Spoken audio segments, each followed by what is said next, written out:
Hi, everybody. Welcome back to another edition of Psychology from My Kitchen. I'm Mrs. Sarah Ryan, and today we are continuing to talk about Unit 6 in AP Psychology, which is learning. In our last episode, we explored classical conditioning, in which a stimulus is going to gain the power to elicit a response. Today, we're talking about operant conditioning, and it starts with an age-old story. So here we are, mom and kid, which I relate to very well as I have a 5-year-old upstairs right now. Mom and kid are at the grocery store. And while they're at the grocery store, they're checking out. You can see mom is buying all these, healthy, fresh foods. Yay, mom. What does the kid want? Kid wants candy. What do we do from here? So, silly again. So, mom says no, because we're buying all these healthy things and let's not get candy right now. And the kid throws a holy fit. Yay. We got the cashier over here looking like he's totally depleted. Everybody is giving their nice judgmental looks to mom in the checkout aisle. And so the kid is throwing a tantrum. Mom wants to shut her up. What's mom do? Gives her candy. Well, so now we have a behavior and a consequence for that behavior, which we might not have fully intended to have happen. So the kid had this screaming temper tantrum because they wanted some candy. The consequence of her screaming temper tantrum was that she got candy. Okay, mom gave candy, and her consequence was that the temper tantrum ended. Yay, mom. Mom got what she wanted. Kid got what she wanted. We're all good and happy in this scenario, right? Except that operant conditioning is all about future behavior. And so what's going to happen the next time that they go to the grocery store? Well, we can expect that our kid is likely going to have more temper tantrums and mom is going to be buying more candy bars. So what we have going on here is the basis of operant conditioning, which began with a man named Edward Thorndike. And Edward Thorndike proposed what he referred to as the law of effect. And the law of effect is going to state that behaviors that are rewarded are likely going to continue, or they're going to happen again, okay? So if I get rewarded for doing a particular behavior, I'm probably going to keep doing it. Thus is the law of effect. So the psychologist who takes this idea of law of effect and is going to run with it into an experimental design is a guy by the name of B.F. Skinner. And so Skinner is one of these earlier psychologists who really establishes the element of operant conditioning. And he does this by creating what he referred to as an operant chamber. And today we might just refer to it as a Skinner box. And it works something like this. So in our diagram here, you can see that we have a rat and they're in this device that's got all kinds of stuff going on in it. There is a speaker, there are different lights, there's a lever, we got a food dispenser and a place for food pellets, and then we also have an electrified shocking grid. Fun. And so what Skinner was doing was that he would make various kinds of sounds that the rat would be able to hear through the speaker. He would utilize the different red and green lights, attempting to get the rat to either push down at the lever, and if the rat did that, then a food pellet would shoot out of the food dispenser, or if they did something that he didn't want them to do, he would shock them with the electrified grid. And so what we have going on here is the rat is either being rewarded with food for doing some kind of specific behavior, or is being punished by being shocked for doing another kind of behavior. And this is where operant conditioning is truly born. Skinner is also known for doing a lot of these kinds of experiments as well as on pigeons. And so there's a whole thing where he could get a pigeon to dance and to make pigeons really superstitious because of the randomness that it seemed like they were getting these different kinds of rewards. And so that is now our basis of operant conditioning. So first of all, one of the things that Skinner recognized was that your organism is likely not going to do the exact behavior that you want the very first time. And you need to kind of accept that. So like as a parent, I have to remember that my child, she's not always going to do exactly what I want for her the very first time that I've ever asked her to do something. Like learning to brush her teeth. That's a really kind of complicated process for a young child to figure out. And so we had to get closer and closer to getting her to brush her teeth the way that I would want her to. And we're utilizing a technique that Skinner is going to know as shaping. In that, in shaping, what you do is you reward responses that are getting closer and closer to your desired behavior, and what he might have called successive approximations.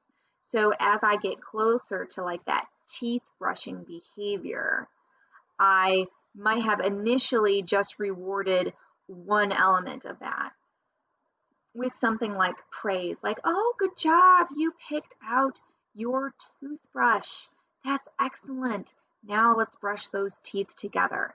And rewarding just for like getting the toothbrush out, which I know seems really kind of small, but remember, if we're training someone, if we're training an organism to do rather complex behaviors, they're not going to be able to do the whole thing right away.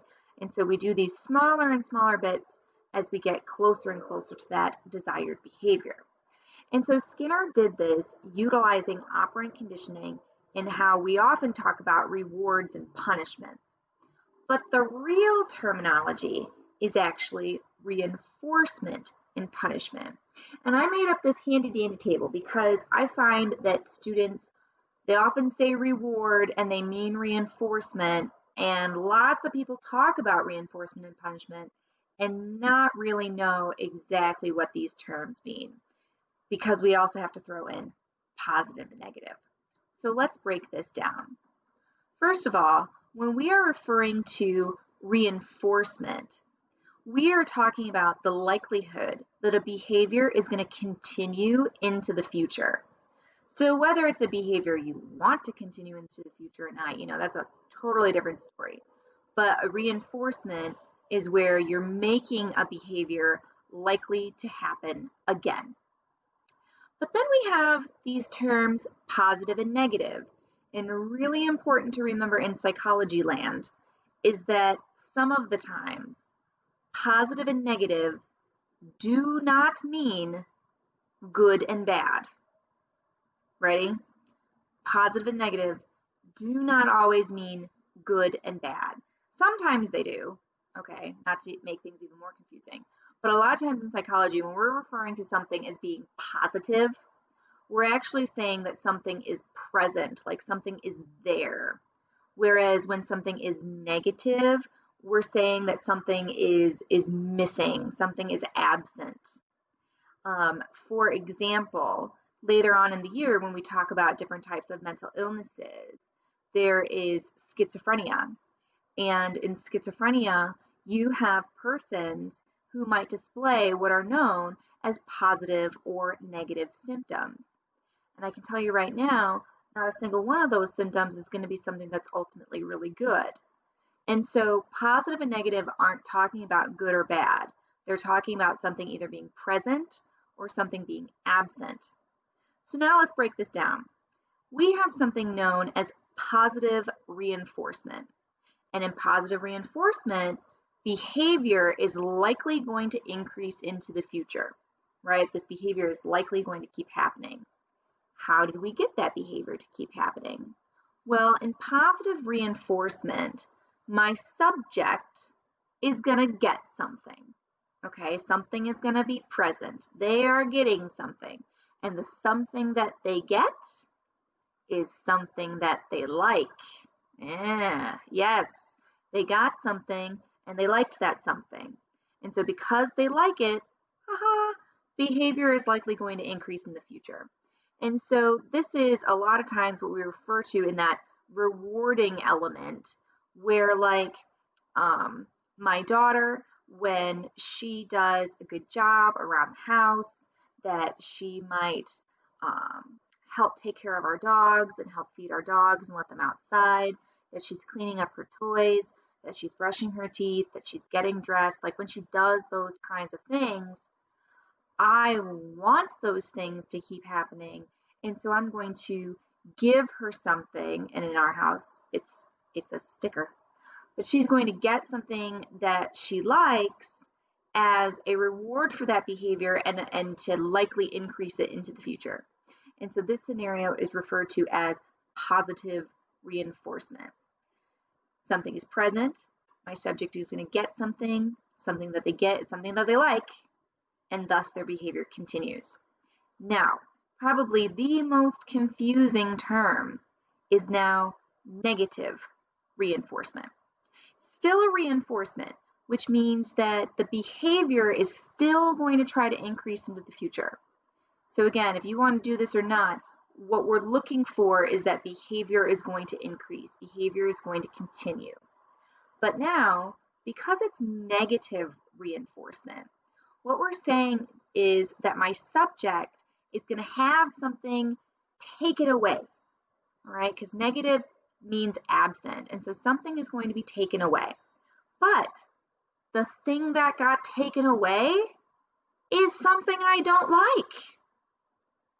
And so because it's something that I don't like, my behavior is still likely going to increase into the future. And so again, this is where people often get really confused about what negative reinforcement really is. Negative reinforcement, I have taken something away. But that something I took away was something that my subject didn't like. And so they're very happy with the fact that you took that away. And thus, my behavior is going to increase into the future.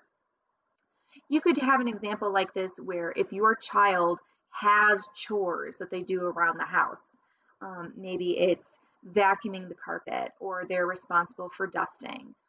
Maybe they're responsible for washing the car, whatever it might be, right? That they get a really great report card. Yay, all A's for this kid. Excellent. You know what? You did so excellent. I'm going to take those chores away. You don't have to do them this month. Congratulations on that excellent report card. That would be an example of negative reinforcement, because I want those good grades to continue.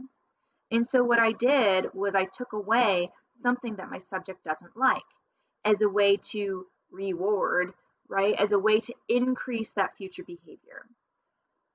So in positive reinforcement, my subject got something that they like, behavior increases. Negative reinforcement, my subject had something taken away, but that thing they had taken away was something that they don't like. And again, my behavior increases. So now we come to punishment. And punishment is somewhat more complicated. Now, I'm going to identify both positive and negative punishment, but you should note that some textbooks, some psychologists don't try to differentiate between the two because they get a little bit more muddied. And sometimes positive punishment might be referred to as punishment 1, whereas negative punishment might be called punishment 2. But it should look something like this. So punishment is trying to decrease future behavior. I want a behavior to stop. I want a behavior to stop. Oh, hang on a second. I'm going to pause my video because I've got a 5-year-old to talk to. Sorry about that. So punishment is attempting to decrease future behavior. So I want a behavior to stop. So in positive punishment, my subject is going to get something. But that something that they get is now something that they do not want. All right. In positive punishment, I'm still trying to decrease behavior, but now I'm attempting to decrease behavior by giving someone something that they don't like. These kinds of punishments might be things like yelling at someone, right? Being really mad, being really angry. I can remember if, my parents yelled at me when I was a kid, like that was punishing to me. I did not want my parents to be yelling. And so that would be a form of positive punishment. One of the other major types of positive punishment is what we might call corporal punishment. Corporal punishment is physical punishments that we would use potentially against people or children. So you were spanking and smacking and that kind of stuff. Now, negative punishment, on the other hand, is where I'm going to take something away from my subject.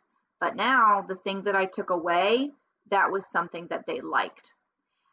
And again, I'm still trying to decrease that behavior. So this is all of you guys at home, and you did something that your parents aren't happy with. Maybe they take away your cell phone, or they take away the Wi-Fi password, or they take away your car. That whatever it is that you really like, your parents took away. And they did that because they want to decrease a particular behavior, or they want a behavior to stop.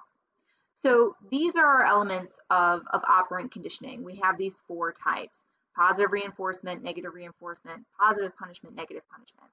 I mentioned how some psychologists don't differentiate between positive and negative punishment, because you might get scenarios like timeout or being grounded. And, those ones are kind of complicated because some people might see that as like, I got grounded. But being grounded means that like you took your freedom away, like things were taken away from you. So like I remember when I was a kid, and well, obviously I was an angel, but on like the occasions that I did get in trouble, and if I got grounded like as a teenager, then that meant that I couldn't do my extracurricular activities. I couldn't be on the phone. I wasn't allowed to watch television. Like these were things that were all taken away from me.